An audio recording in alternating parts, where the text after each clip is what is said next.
राज्यात सरकार स्थापन झालं, मंत्रिमंडळाचं खाते वाटप झालं, आता शिल्लक आहे ते पालकमंत्रीपद। राज्यात हा न्याय असला तरी पुण्यात मात्र अजितदादांचा पालकमंत्री मूड ऑन झालाय। उपमुख्यमंत्री झाल्यावर पहिल्यांदाच पुण्यात आलेल्या अजित पवारांनी पालकमंत्री असताना घ्याव्या लागणाऱ्या सगळ्या बैठकांसाठी अधिकारी बोलवले।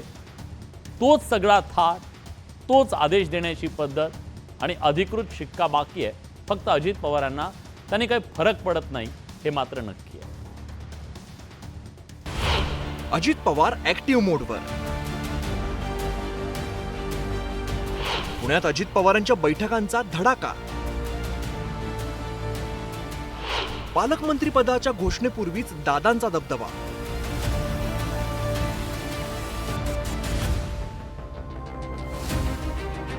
राज्यात मंत्रिपदाचं वाटप झाल्यानंतर आता सर्वांना वेध लागलेत ते पालकमंत्री पदाचे। पुण्यात तर अर्थमंत्री अजित पवार आणि उच्च आणि तंत्रशिक्षण मंत्री चंद्रकांत पाटील हे दोन वजनदार मंत्री आहेत। त्यांच्यात पालकमंत्री पदासाठी रस्सीखेच होण्याची शक्यता आहे।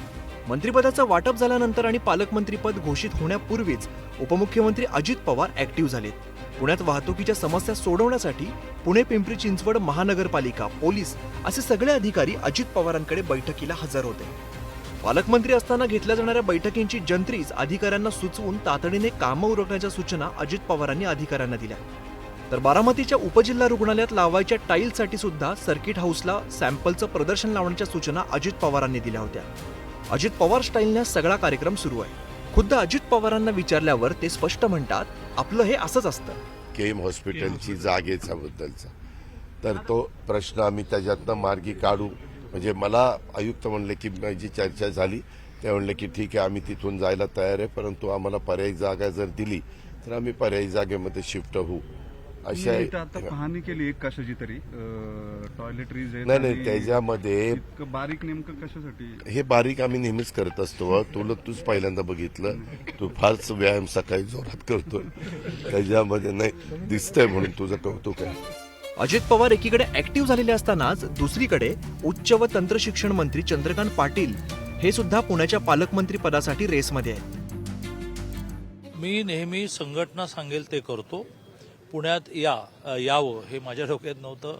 त्यावेळीचे राष्ट्रीय अध्यक्ष अमित भाईने आग्रह धरला, वेगवेगळ्या कारणाने धरला आणि ती कारणं व्यवहारात पण आली।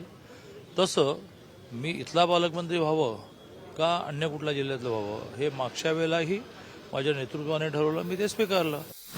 पालकमंत्री पदाची वाटणी महायुतीत बाकी असताना अजित पवारांनी लावलेला धडाका वादाला कारणीभूत ठरेल असं वाटत असतानाच फडणवीसांनी मात्र पालकमंत्री पदावरून कोणतीही रस्सीखेच नसल्याचं म्हटलंय। कुठलीही रस्सीखेच पालकमंत्र्याबद्दल नाही।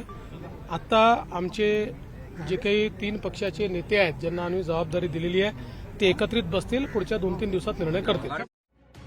2022 साली शिंदे सरकारमध्ये चंद्रकांत पाटलांकडे पुण्याचं पालकमंत्री पद आलं, पण 2023 मध्ये अजितदादांच्या महायुतीतील एंट्रीनंतर अजितदादांनी पुण्याचं पालकमंत्री पद आपल्याकडे घेतलं।